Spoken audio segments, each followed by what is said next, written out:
تو کہا کہ تم یہ کام نہیں کرنا، اور یہ حقیقت ہے۔ آپ دیکھیں جب صحابہ نے شرک سے نجات حاصل کری، انہوں نے کبھی آئیڈیلائز نہیں کیا شرک کو، کبھی پروموٹ نہیں کیا، کبھی شرک میں نہیں پڑے دوبارہ، تو جس کا جو کریڈٹ ڈیو ہے وہ ڈیو دینا چاہیے ان کو۔ کبھی انہوں نے مشرکوں کو اور ان کی رسموں کو اعلیٰ نہیں سمجھا۔ دن بدل گیا، رات بدل گئی، سوچ بدل گئی، رسمیں بدل گئیں، کلچر بدل گیا، ویلیوز بدل گئیں، مائنڈ سیٹ چینج ہو گئے، عبادت کے طریقے بدل گئے، عقیدہ ان کا بدل گیا، ہر چیز انہوں نے اپنی بدل لی۔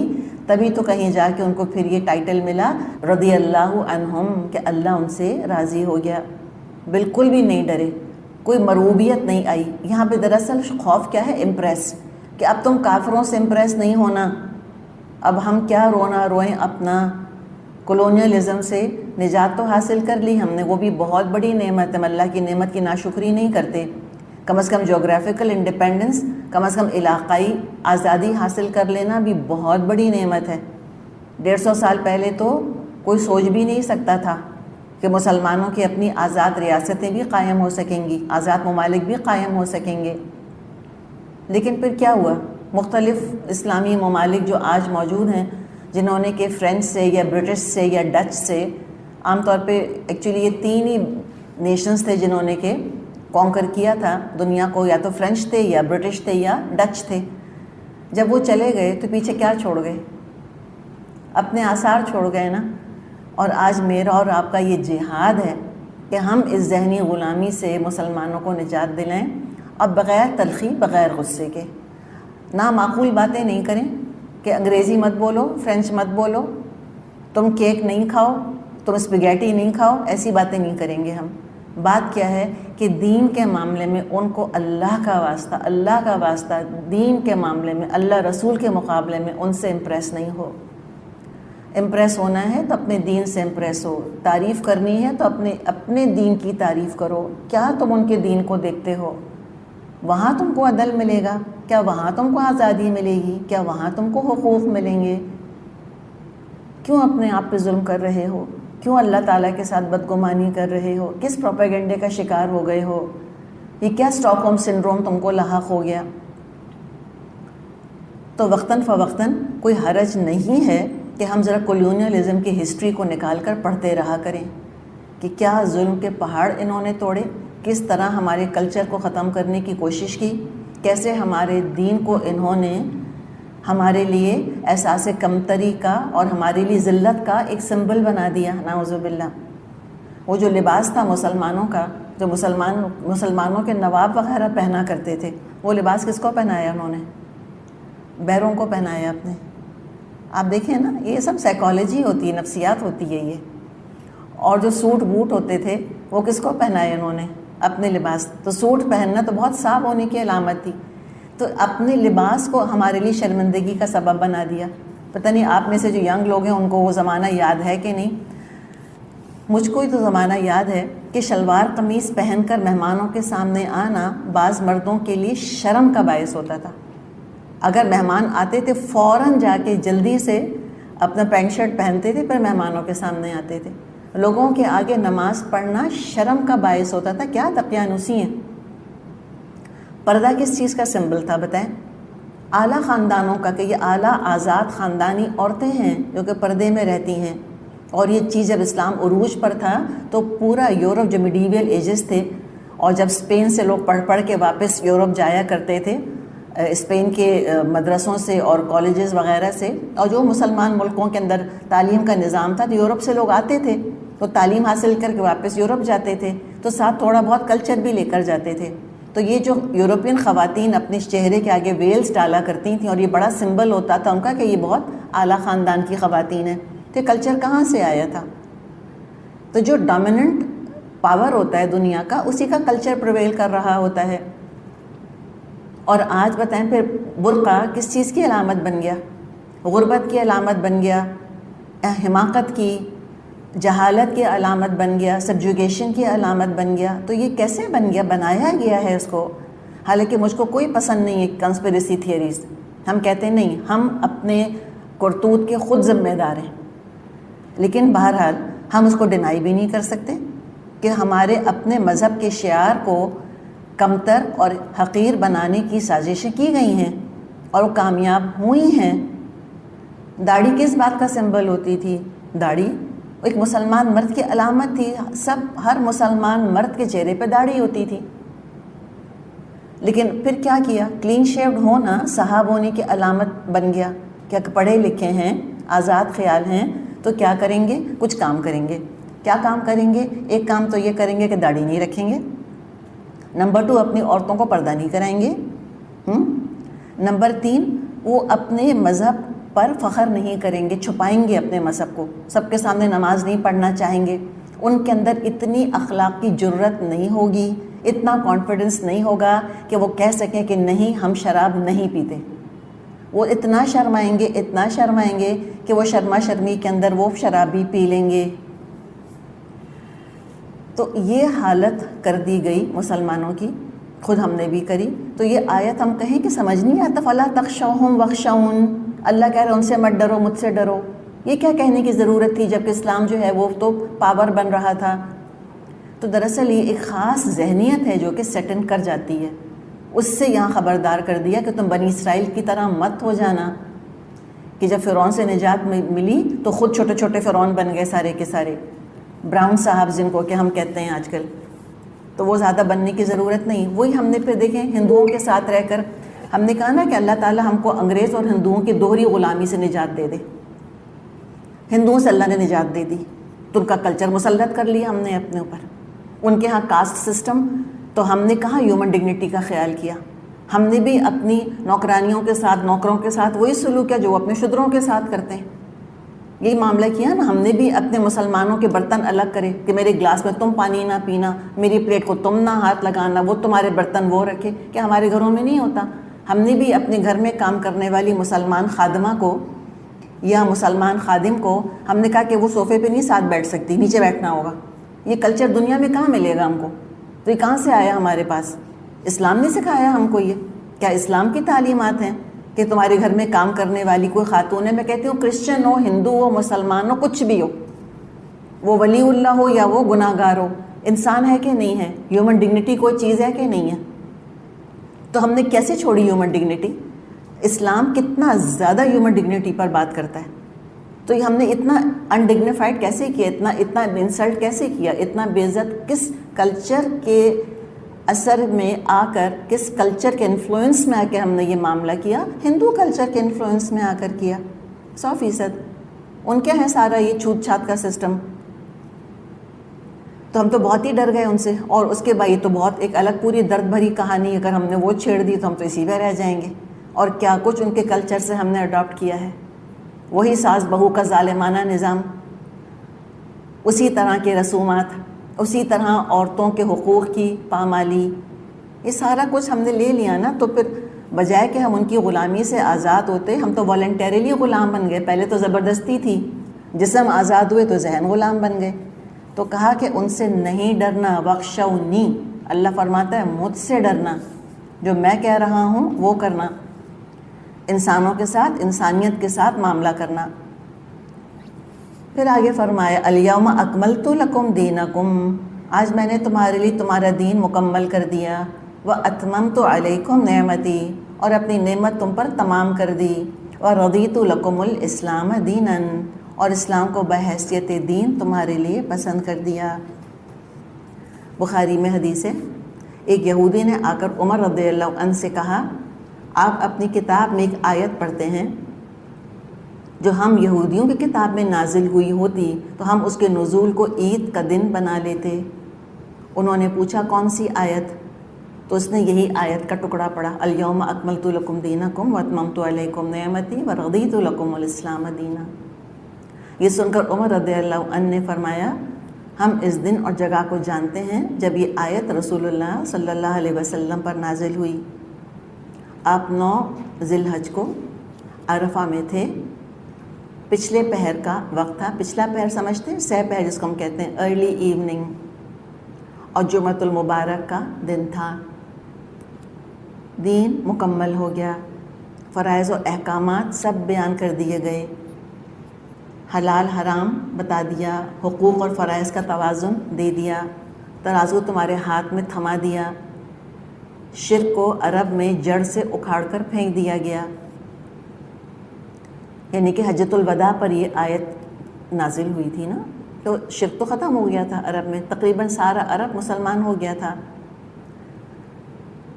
اور کفار بھی مایوس ہو چکے ہیں کہ تمہارے دین پر غالب آ سکیں گے، کچھ اپنی رسومات، اپنے افکار، اپنے عقائد تمہارے دین میں شامل کر دیں گے، تمہارے دین کو پلیوٹ کر دیں گے، نہیں کر سکیں گے وہ. تو یہ 3 الفاظ جو یہاں آ رہے ہیں ذرا ان کو دیکھیں. پہلا لفظ ہے اکملتو، کمال کو پہنچا دیا. کس نے پہنچا دیا کمال کو؟ اللہ نے پہنچا دیا، پرفیکشن پر پہنچا دیا ہے دین کو. کچھ بڑھائیں گے، کچھ گھٹائیں گے، کمال خراب ہو جائے گا. اب اس کو ٹچ نہیں کرنا، ٹنکر نہیں کرنا اس کے ساتھ.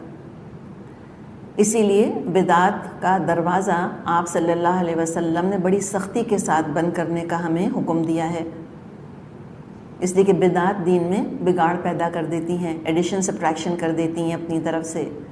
آپ صلی اللہ علیہ وسلم نے فرمایا ما احدث فی امرنا ھذا ما لیس فیہ فہو رد. جو ہمارے اس دین میں کوئی نئی بات نکالے گا جو اس میں موجود نہیں ہے تو وہ رد کر دی جائے گی، ریجیکٹ کر دی جائے گی. مراد دین کے نام پہ تم کوئی رسم، کوئی نیکی ایجاد نہیں کرنا. تم عبادت ایجاد کرنے کے لیے نہیں بھیجے گئے، تم دین ایجاد کرنے کے لیے نہیں بھیجے گئے، انوینٹ کرنے کے لیے نہیں بھیجے گئے، فالو کرنے کے لیے بھیجے گئے ہو. تو تھیوری جو ہے وہ تو مکمل ہو گئی. پھر اگلا کیا لفظ آیا؟ اتممت علیکم نعمتی. اتممت، نعمت ہدایت مکمل ہو گئی. عملی طور پہ آپ صلی اللہ علیہ وسلم نے دین کو نافذ کر دیا تھا. کوئی کہہ نہیں سکتا اسلام کے بارے میں کہ یوٹوپین باتیں ہیں. کنفیوشس نے بھی بہت اچھی اچھی باتیں کریں، اور بھی لوگوں نے کتابیں لکھی، ایک سے ایک کتابیں لکھی گئیں کہ آئیڈیل اسٹیٹ کیسا ہونا چاہیے. لیکن اسلام نے خالی خولی باتیں نہیں کریں، بلکہ جو تھیوری تھی اس کو پریکٹس میں ڈھالا. سید القومی خادمہم سننے میں تو بہت اچھا لگتا ہے، واہ بھائی قوم کا سردار تو ان کا خادم ہوتا ہے. عملی تصویر خلفائے راشدین نے خود دکھا دی کہ واقعی قوم کا سردار جو ہے وہ کیسے خدمت کرتا ہے قوم کی. اپنے آپ کو محلات میں اور بڑے بڑے بنگلوں میں بند کر کے نہیں بیٹھ جاتا، گلیوں میں جاتے ہیں، خیال کرتے ہیں، غریبوں کا دکھ درد شیئر کرتے ہیں. اور دوسری بات یہ ہے کہ جو اللہ نے فرمایا کہ وَأَتْمَمْتُ عَلَيْكُمْ نِعْمَتِي، تو بات یہ ہے کہ اسلام کے ساتھ ہی ہر نعمت نعمت ہے، ہدایت کے ساتھ ہی نعمت نعمت ہے، ورنہ کوئی چیز نعمت نہیں ہے. ہدایت ہے اور وقت ہے تو نعمت ہے، اولاد ہے اسلام پر ہے تو نعمت ہے، کما رہے ہیں اور اسلام کے بتائے ہوئے طریقے سے کما رہے ہیں تو کمانا نعمت ہے. اور جو بھی نکل گیا اسلام کے طریقے سے تو پھر وہ چیزیں کوئی نعمت نہیں ہیں، سب چیزیں پھر تو آخرت کے لیے مسئلہ ہی بنیں گی. اور رضیت لکم الاسلام دینا، اللہ اس سے راضی ہے، یعنی جو دین محمد صلی اللہ علیہ وسلم کا لایا ہوا دین ہے، جو اس کو قبول کرے گا اس کے اچھے اعمال اللہ کو راضی کریں گے. بغیر اسلام کے کوئی کتنا بھی اچھا عمل لے کر آئے اللہ راضی نہیں ہوگا اس اچھے عمل سے، رضوان اللہ اس کو نہیں ملے گی.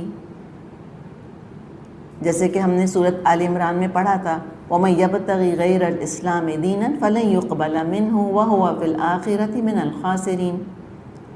جو اسلام کے علاوہ کوئی اور دین لے کر آئے گا ہرگز قبول نہ کیا جائے گا، آخرت میں وہ خسارہ پانے والوں میں ہوگا.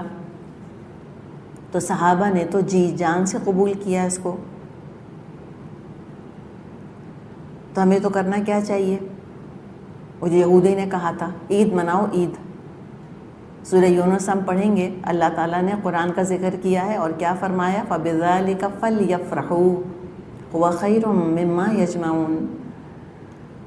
تو ان کو تو چاہیے خوشیاں منائیں، کہ ہر اس چیز سے بہتر ہے جو یہ جمع کرتے ہیں، اپنے نصیب پہ فخر کرو. اچھا پھر الفاظ کا ذرا ریلیشن شپ دیکھیں آپس میں. کوئی چیز ہو سکتا ہے پرفیکٹ ہو لیکن کمپلیٹ نہ ہو. کمپلیٹ ہو لیکن پرفیکٹ نہ ہو، یہ بھی تو ہوتے.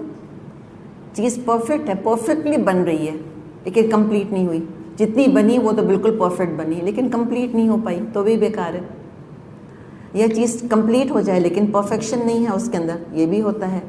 پھر تیسری چیز کیا ہو سکتی ہے کہ پرفیکٹ بھی ہو، کمپلیٹ بھی ہو، لیکن جس کے لیے بنائی اس کو پسند ہی نہ ہے. درزی ہے، ہو سکتا ہے اپنی طرف سے اس نے بہترین لباس سیا ہو لیکن جس کے لیے سیا اس کو نہیں اچھا لگا، نہ ڈیزائن اچھا لگا، نہ کلر اچھا لگا، پسند ہی نہ آیا، تو بیکار ہو گیا نا بالکل.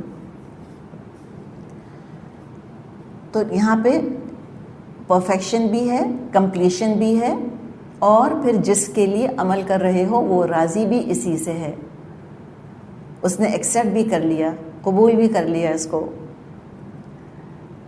اب اتنے اسٹرانگ الفاظ کے بعد کوئی یہ کہے کہ ہر دین اللہ کے ہاں قابل قبول ہے، افسوس کے علاوہ پھر ہم کیا کر سکتے ہیں اس کے اوپر. کسی آسمانی کتاب میں یہ آیت موجود نہیں ہے.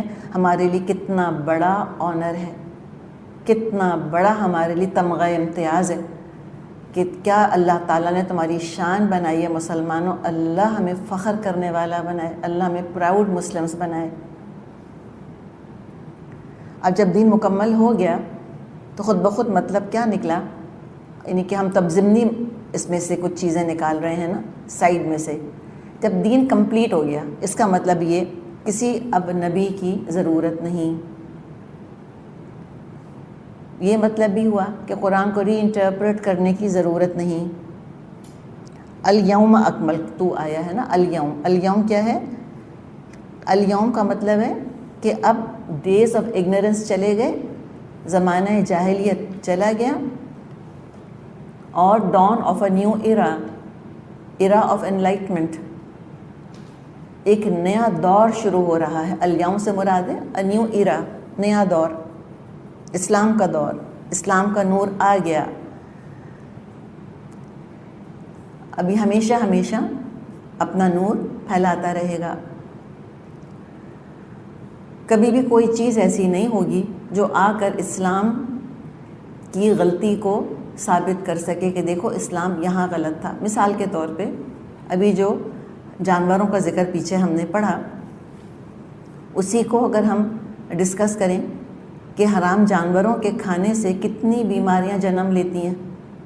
ہم تو خود اس دور میں رہ رہے ہیں. کووڈ-19 کہاں سے آیا؟ جو ڈفرینٹ تھیوریز ہیں اس کی، ایک تھیوریز میں تو وہ جانور بھی ہیں نا کہ جو اسلام میں حرام ہیں، ان کو غذا کے طور پہ استعمال کرنے کی وجہ سے کہہ رہے ہیں کہ یہ کووڈ پھیلا ہے، جانوروں سے آیا ہے انسانوں کے اندر. کیسی کیسی وبائیں پھوٹیں، کیسی کیسی بیماریوں نے جنم لیا، ہم تو خوب جانتے ہیں. پھر رشتے نہ نبھانے کی وجہ سے کیسی کیسی پریشانیاں آتی ہیں، وہ بھی خوب جانتے ہیں. اسلام نے کتنا زور دیا ہے رشتے نبھانے پر. اور جہاں جہاں مسلمان سچی نیت سے حقیقی اسلام لے کر گئے، یہ حقیقت ہے کہ وہاں امن، عدل اور خوشحالی پھیلی. یا تو لوگوں نے اسلام قبول کیا، اور فلاح الدارین کہتے ہیں نا، دار کہتے ہیں گھر کو، دارین دو گھر، best of both the world's, فلاح الدارین حاصل کر لی، دنیا اور آخرت کی فلاح حاصل کر لی. یا کیا کیا کہ اسلام تو قبول نہیں کیا لیکن اسلام کے جھنڈے تلے رہنا قبول کر لیا. اتنا خوبصورت ہمارا دین ہے، پرفیکٹ ہمارا دین ہے. لیکن ایک ہم کہتے ہیں نا کہ ذرا سا ہم کیویاٹ اس کے اندر یہ رکھیں ذہن میں، دین تو پرفیکٹ ہے، امپلیمنٹ کون کرے گا؟ کون کرے گا؟ انسان. تو کیا انسان پرفیکٹ ہے؟ نہیں ہے نا. تو وہ پرفیکٹ دین جب وہ امپرفیکٹ لوگوں کے ہاتھوں امپلیمنٹ ہوتا ہے تو بعض دفعہ 19-20 ہو جاتا ہے اس کے اندر. اب اس کے اندر ہم بہت بڑا ایشو نہ بنائیں اس کو. ٹھیک ہے، لوگوں کی اپنی انڈرسٹینڈنگ ہوتی ہے، بعض دفعہ مس انڈرسٹینڈنگ کی وجہ سے مس انٹرپریٹ کر بیٹھتے ہیں. بعض دفعہ ظالم ہوتے ہیں لوگ، ظلم کی وجہ سے اپنا حق تو لے کر ناجائز طور پہ استعمال کرتے ہیں لیکن اپنی ذمہ داریاں نہیں ادا کرتے. تو یہ بہت بڑا کام ہے اس وقت کہ ہم اسلام کو اور مسلمانوں کو صفت کریں. ہر کام جو مسلمان کر رہے ہیں وہ 100% اسلام کے مطابق نہیں کر رہے. اور اسلام کو ایک اور چیز پلیز میں اور آپ اپنی گھٹی میں بٹھا لیں ایک بات کو کہ اللہ نے کیا کہا ہے, کیا پسند کیا اسلام کو تمہارے لیے, as a what, as a culture, as an identity اور as a religion. As a religion آج بہت سے مسلمان ایسے ہیں جو اسلام کو ایز این آئیڈینٹی لیتے ہیں, ناٹ ایز اے ریلیجن. ہم کہیں لو کیا فرق ہے اس کے اندر؟ بہت بڑا فرق ہے. مثال کے طور پہ جو ہمارے اپنے مذہبی تہوار ہیں ان کو زور و شور سے مناتے ہیں, کہتے ہیں یہ ہمارا کلچر ہے, یہ ہمارا کلچر ہے, بہت اچھی بات ہے. لیکن کیا اس کے اندر وہ تمام چیزیں اللہ کی اطاعت کے مطابق ہو رہی ہیں جو ہونی چاہیے؟ وہ پھر نہیں ہوتی ہیں. بعض دفعہ لوگ کلچرل اسلام پہ زور دیتے ہیں, اور جو لوگ اسلام کا کلچر بیان کر رہے ہوتے ہیں, اس جھنڈے کو لے کے چل رہے ہوتے ہیں, ان کی ذاتی زندگی میں کیا وہ نافذ ہے؟ کیا وہ 5 وقت کے نمازی ہیں؟ کیا وہ حقوق اور فرائض کا توازن لے کے چل رہے ہیں اپنی زندگی کے اندر؟ نہیں, وہ ہمیں نظر نہیں آتا. تو بعض دفعہ اسلام کو ایز این آئیڈینٹی لیا جاتا ہے, یا بعض دفعہ اسلام کو ایز اے کلچر لے لیا جاتا ہے. اصل چیز کیا ہے؟ دین. دین کے اندر آئیڈینٹی, دین کے اندر کلچر آٹومیٹکلی آ جاتا ہے. تو دین کا خالی ایک حصہ لینے کی ضرورت نہیں ہے, 24/7 ہمیں اس پر عمل کرنے کی ضرورت ہے. پورے کا پورا ہمیں اس کے اندر داخل ہو جانا چاہیے, اور کہنا چاہیے ہم کو دل کی گہرائیوں سے کہ الحمدللہ علی نعمت الاسلام وکفا بہا نعمہ. اچھا, یہاں تک بات ہو گئی. اب آیت طویل ہے لہٰذا ذرا سا یہاں رک کر اب دیکھیں کہ آگے کا جو مضمون ہے, فمن سے جو مضمون شروع ہو رہا ہے وہ کس سے جوڑ رہا ہے؟ جا کر ذالکم فسق سے جا کے جوڑ رہا ہے. یاد رکھیں یہ بیچ کا ٹکڑا اس کو ایک سمجھے کہ الگ سے ہم نے ڈسکس کر لیا. اب جو آگے بات ہے وہ وہی مضمون ہے جو ذالکم فسق پر تھوڑی دیر کے لیے پاز کر دیا گیا تھا. اس میں کہ پاز آیا تھا, اب پاز کے بعد دوبارہ وہی مضمون شروع ہو رہا ہے. فرمایا فَمَنِ اضْطُرَّ فِي مَخْمَصَةٍ غَيْرَ مُتَجَانِفٍ لِإِثْمٍ فَإِنَّ اللَّهَ غَفُورٌ رَحِيمٌ.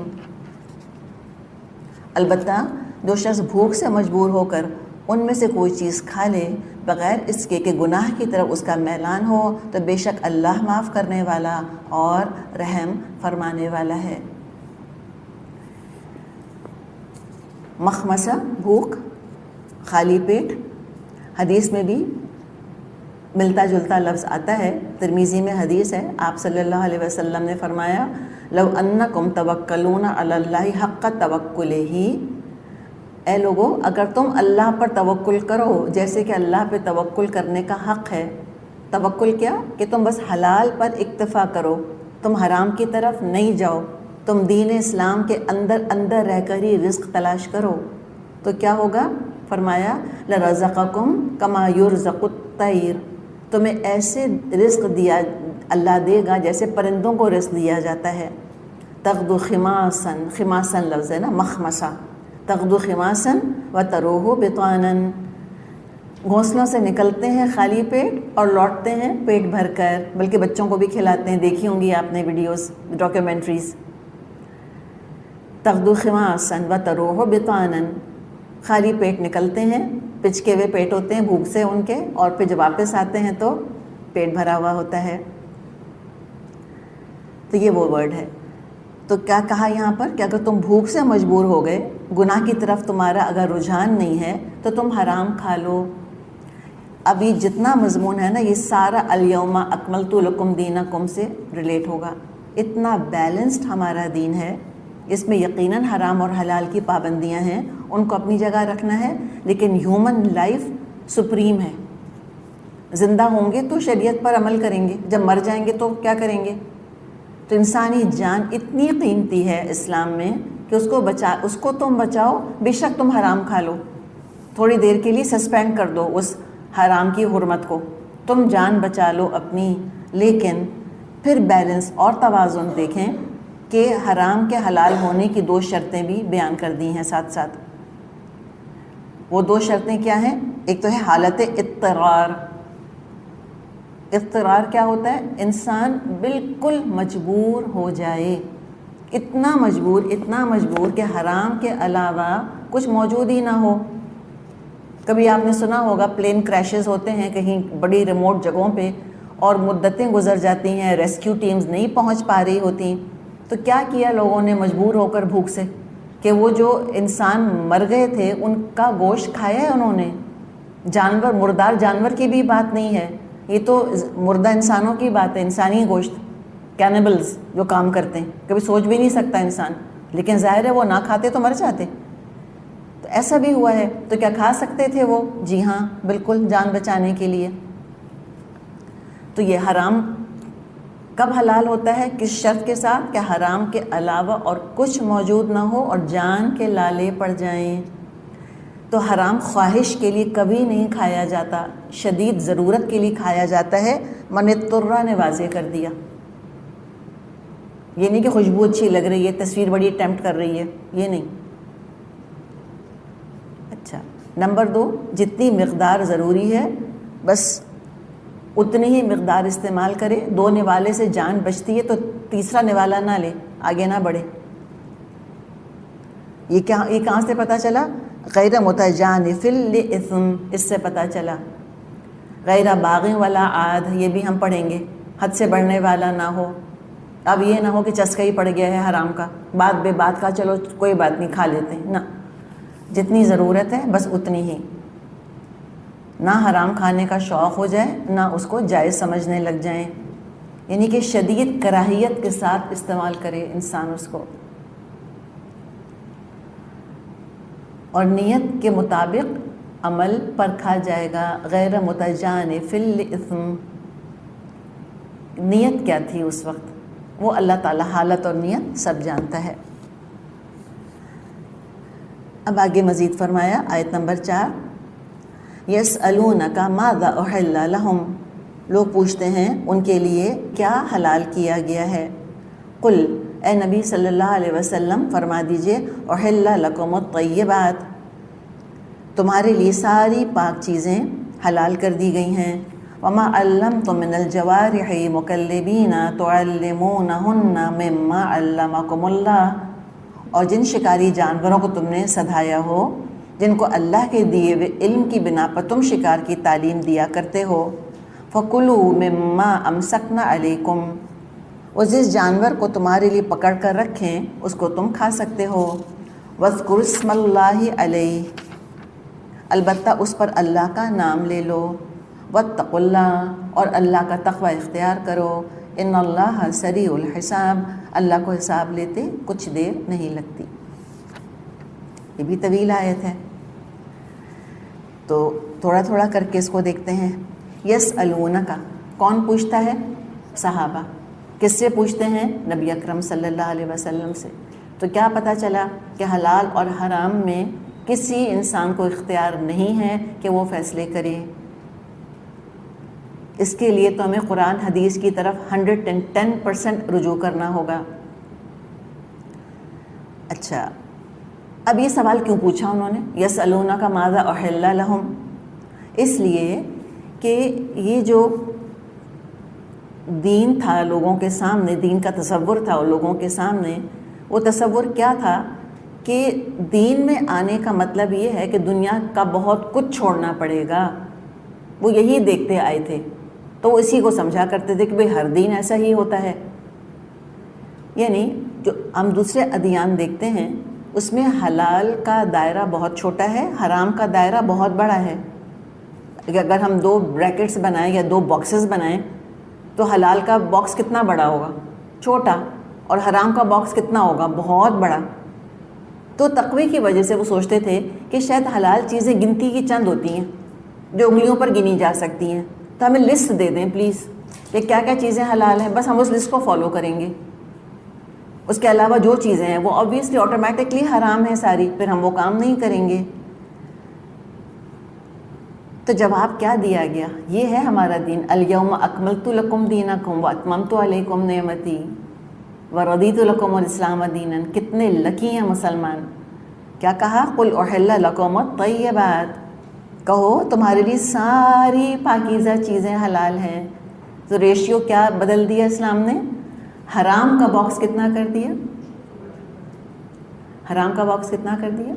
بہت چھوٹا. اور حلال کا انلمیٹڈ. احل لکم الطیبات. پھر دوبارہ ہم وہ رول ذرا سا ریپیٹ کر لیں.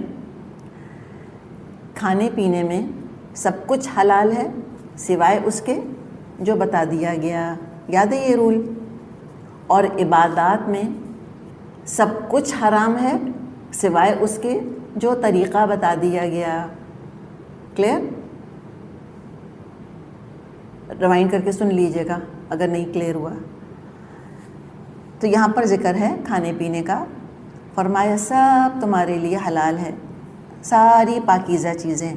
طیب، ہر وہ چیز جو کہ لذیذ ہو اور نفس کو اچھی لگتی ہو اس کو طیب کہتے ہیں، اور انسان کے لیے فائدہ مند ہو. تو طیب کا کیا ڈیفینیشن ہے؟ ہر وہ چیز جو مزیدار ہو، لذیذ ہو، پھر نفس کے اندر خواہش ہو، چاہت ہو اس چیز کی، اور انسان کے لیے فائدہ مند ہو. اچھا، اب ذکر کس کا آ رہا ہے؟ شکار کا. کچھ صحابہ تھے، ان میں عدی بن حاتم رضی اللہ عنہ کا ہمیں نام ملتا ہے. وہ شکار کیا کرتے تھے، تو انہوں نے شکار کے بارے میں سوالات پوچھے کہ ہم شکار کر سکتے ہیں یا نہیں کر سکتے. جی ہاں کر سکتے ہیں شکار، اس لیے کہ شکار ہنٹر گیدرر، تو نام آپ نے سنا ہوگا، ہنٹر گیدرر سوسائٹیز ہوا کرتی تھیں. انیشلی انسان جو ہے اس کو کھیتی باڑی تو نہیں آتی تھی. ہمیں بتایا یہی ہے، سائنس نے یہی بتایا ہے کہ اس کو کھیتی باڑی نہیں آتی تھی. تو جو اس کا فوڈ سورس تھا وہ کیا تھا؟ صرف میٹ، گوشت. تو وہ جانوروں کا شکار کیا کرتے تھے. تو شکار ہمیشہ سے ہوتا چلا آیا ہے. اب یہ الگ ایک فقہ کا مسئلہ ہوگا کہ شوقیہ شکار کر سکتے ہیں یا نہیں کر سکتے، وہ ایک الگ کہانی ہے. یہاں ضرورت کا ذکر کیا جا رہا ہے. شکار ذریعہ معاش کے طور پہ، کہ اپنی بھی کھانے کی حاجت پوری کریں اور لوگوں کے لیے بھی پھر گوشت کو مہیا کیا جائے بازار میں، مارکیٹ میں، اور ذریعہ معاش اس کو بنایا جائے شکار کو. تب اس کا ذکر ہے کہ شکار کی کیا شرائط ہیں. پہلی شرط کیا بتائی یہاں پہ؟ وَمَا عَلَّمْتُم مِّنَ الْجَوَارِحِ مُكَلِّبِينَ تُعَلِّمُونَهُنَّ مِمَّا عَلَّمَكُمُ اللَّهُ. اور جن شکاری جانوروں کو تم نے سدھایا ہو، جن کو اللہ کے دیے ہوئے علم کی بنا پر تم شکار کی تعلیم دیتے ہو. تو اب یہاں شکاری جانوروں کا ذکر ہے. اب جو شکاری جانور ہیں، ایک بات تو ہم کو پتہ ہونی چاہیے کہ شکاری جانوروں کو ہم کھا نہیں سکتے غذا کے طور پہ، وہ حرام ہیں ہمارے لیے، اس لیے کہ وحشی پن ہے، بربریت ہوتی ہے ان کے اندر. یعنی کہ شیر اور چیتے کا گوشت ہم نہیں کھا سکتے. اس کے علاوہ جو برڈز آف پرے ہیں، جیسے شکرا ہوتا ہے یا عقاب ہوتا ہے، باز ہوتا ہے نا، یہ سارے ہوتے ہیں نا، ان کا بھی گوشت نہیں کھایا جا سکتا. آپ صلی اللہ علیہ وسلم نے اس کی نشانی بتا دی ہے ہم کو. عن ابن عباس رضی اللہ عنہما سے حدیث ہے. آپ صلی اللہ علیہ وسلم کا وہ قول بیان کرتے ہیں، وہ عمل بیان کرتے ہیں آپ صلی اللہ علیہ وسلم کا، کیا کہ نہا رسول اللہ، آپ صلی اللہ علیہ وسلم نے منع کیا ہے کس سے؟ ان کل ذی ناب من السباع. ذی ناب، ناب کہا جاتا ہے یہ جو ہمارے کچلیاں جن کو کہ ہم کہتے ہیں نا، انگلش میں کیا کہتے ہیں ان کو؟ سائیڈ میں جو ہمارے دانت ہوتے ہیں جس سے گوشت کھایا جاتا ہے. جی، تو وہ دراصل جو کچلیاں ہوتی ہیں ان کو ناب کہا جاتا ہے. تو جو کچلیوں والے جانور ہوتے ہیں، جیسے آپ نے دیکھا ہوگا کہ شیر ہے یا چیتا ہے یا کتے، ان کے خاص قسم کے کینائنز ہوتے ہیں نا، کینائنز کہتے ہیں جن کو ہم، دانتوں کو کہتے ہیں کینائنز ہیں. تو وہ والے جو جانور ہوتے ہیں وہ تو ذی ناب من السباع، جو کینائنز والے جانور ہیں وہ حرام ہیں. اور کس سے منع کیا؟ ان کل ذی مخلب من الطیر، اور پنجوں والے جانوروں سے. اس لیے کہ وہ کون سا جانور، کون سا پرندہ حرام ہوگا؟ جو کہ اپنے پنجوں سے شکار کو پکڑتا ہے اور پھر چونچ سے نوچ نوچ کے کھاتا ہے اس کا گوشت. کبھی آپ نے دیکھا ہو جیسے کہ یہ الو وغیرہ جب شکار کرتے ہیں، آوئی وغیرہ جو شکار کرتے ہیں یا اور دوسرے جو شکاری پرندے ہیں، یہ پنجوں سے پکڑتے ہیں جانور کو اور پھر اپنی چونچ سے نوچ نوچ کر کھاتے ہیں اس کو. تو یہ جو شکاری جانور ہیں جو کہ شکار کرتے ہیں ان کو ہم نہیں غذا کے طور پہ استعمال کر سکتے، لیکن ان کو ٹرین کر سکتے ہیں. کس کے لیے ٹرین کر سکتے ہیں؟ کہ وہ ہمارے لیے شکار کریں. تو تم سکھاؤ ان کو، اپنے شکاری جانوروں کو تم جو ٹرین کرتے ہو ان کو جوارح کہا گیا ہے. کمائی کرنے والے ہیں یہ تمہارے لیے سورس آف انکم ہے، غذا پکڑ کر لاتے ہیں. اچھا، تو اب ان کو ٹرین کرنا ہوتا ہے. ہر کتا جو ہے وہ شکار نہیں کر سکتا، کتے کا ٹرین ہونا ضروری ہے. ہر باز یا شکرا جو ہے وہ شکار کر رہا ہے وہ ہم نہیں کھا سکتے. کون سی شکاری جانور کا گوشت کھا سکتے ہیں؟ حلال ہوگا. پہلی شرط کیا ہے؟ کہ جس کو خود انسانوں نے ٹرین کیا ہو، اس کتے کو یا اس شکرے کو یا اس عقاب کو ٹرین کیا ہو. اب ٹرین کرنے کی علامت بتاتے ہیں علماء کہ ہم کس کو کہیں گے کہ یہ واقعی یہ جو جانور ہے یہ ٹرینڈ ہے. نمبر 1 اس کی وہ علامت بتاتے ہیں کہ جب مالک چھوڑے تو جائے. ٹھیک ہے نا، کتے کو چھوڑا، جب کہا کہ گو بوائے گو، ایسے کہا جاتا ہے نا کہ کوئی الفاظ اپنے اپنے زبانوں میں ہوتے ہیں. مثال کے طور پہ کتا سمجھ جاتا ہے وہ زبان اپنے مالک کی. جب اس کو کہا کہ گو تو وہ چلا گیا، جب روکے تو رک جائے. مالک کی زبان سمجھتا ہے وہ کہ مالک نے یہ لفظ بولا ہے، اب مجھ کو یہ کام کرنا ہے، تو وہ رک جائے. نمبر 3 شرط کیا ہے؟ جب مالک واپس بلائے تو آ جائے. بعض دفعہ وہ سیٹی استعمال کی جاتی ہے، بعض دفعہ کوئی اور طریقہ استعمال کیا جاتا ہے. جو بھی طریقہ XYZ، تو وہ مالک اور اس جانور کے اندر ریپو ہے. وہ سمجھتا ہے میرا مالک مجھے کس چیز کا حکم دے رہا ہے، اتنی اس کی انڈرسٹینڈنگ ہے اس جانور کی، وہ ٹرینڈ جانور ہے. تو جب مالک بلائے تو آ جائے، اور جب مالک اپنے پاس روکے تو رکا رہے. ٹھیک ہے. اچھا، اور 5ویں شرط کیا ہے؟ کہ جس جانور کو مثال کے طور پہ خرگوش نظر آیا کسی انسان کو، اس نے اپنے کتے کو چھوڑا اس کے اوپر. ٹھیک ہے. اب اس نے جا کے کتے نے خرگوش کو پکڑ لیا، رائٹ. تو جب اس کو پکڑ لیا تو خود نہیں کھائے گا، اس میں سے خود نہیں منہ مارے گا اس کے اندر. یہ ہوتا ہے ٹرین جانور. اور یہ اللہ نے بڑا احسان یہاں بتایا ہے کہ اس نے انسانوں کو جانوروں سے کام لینے کا ہنر سکھا دیا. تو پتہ یہ چلا کہ صرف شریعت کا علم اللہ نے نہیں دیا، بلکہ دنیا چلانے کے اور رزق کمانے کے علوم بھی اللہ نے سکھائے ہیں. اللہ کا تقوی اختیار کرنا چاہیے. تو اللہ کا تم تقوی اختیار کرو اور ان جانوروں کو تم استعمال کرو. تو پہلی شرط کیا ہو گئی؟ کہ ٹرینڈ جانور ہونا چاہیے. ٹھیک. کسی بھی کتے کا پکڑا ہوا جانور حلال نہیں ہوگا. اچھا، سیکنڈ شرط کیا ہے؟ وَاذْكُرِ اسْمَ اللَّهِ عَلَيْهِ، اور تم اس پر اللہ کا نام لو. اچھا، اب جب شکاری جانوروں کی ہم بات کر رہے ہیں نا، تو اس کو تھوڑا ایکسپینڈ اگر کرتے ہیں. مجھے بتائیں اور کن کن طریقوں سے شکار کیا جاتا ہے جانوروں کا؟ ایک تو ٹرینڈ اینیملز کے تھرو، پھر تیر یا نیزہ یا بندوق کے ذریعے. ٹھیک ہے نا.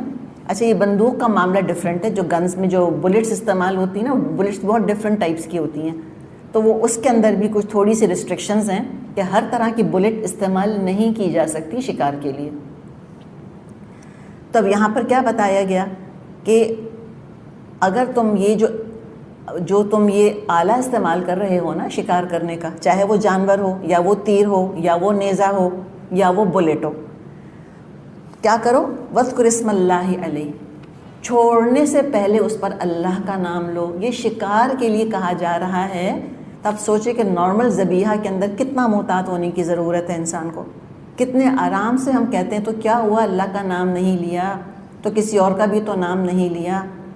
نہیں، اسی لیے اسی جانور کا گوشت حلال ہوگا جو تمہارے شکاری جانور نے پکڑا ہے، تمہارے ٹرینڈ کیے ہوئے جانور نے پکڑا ہے، اس لیے کہ تم نے اللہ کا نام لے کے اس کو چھوڑا ہے.